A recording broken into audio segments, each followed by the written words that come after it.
ஆடிப்பூரம் 28ஆம் தேதி. ரொம்ப அற்புதமான இந்த விரதத்துக்கு அப்படி என்னம்மா சிறப்பு அப்படின்னா அம்பாள் தான் சிறப்பு. அம்பாள் யார்? சர்வலோக ஜெகன்மாதா அப்படின்னு அவளை நாம சொல்றோம். உலகத்தில் இருக்கிற அனைத்து ஜீவராசிகளுக்கும் அவள் தாய்.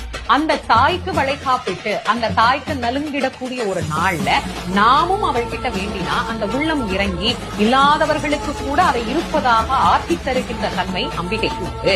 அப்ப மாசமா இருக்கிறவங்களுக்கு கல்யாண பொண்ணுங்களுக்கு எல்லாம் வந்து நலுங்கு பண்ணுவாங்க தெரியும் இல்லையா? மஞ்சள் குங்குமம் இதெல்லாம் வச்சுட்டு அக்ஷதை போட்டு பன்னீர் தெளிச்சு மலர் தூவி அவர்களை வாழ்த்துவாங்க இல்லையா? அதேதான் அந்த நலுங்கு எப்படி பண்ணுவோமோ அதே மாதிரி அம்பாளுக்கு முதல்ல சந்தனம் வச்சு மஞ்சள் வச்சு குங்குமம் வச்சுட்டு ஆரத்தி காட்டிய பிறகு அவளுக்கு நலுங்கெல்லாம் முடிச்சோடனே திருஷ்டி பட்டுரும் இல்லையா? பொண்ணு இவ்வளவு அழகா இருக்கு, அவளுக்கும் திருஷ்டி எடுக்கலாம்.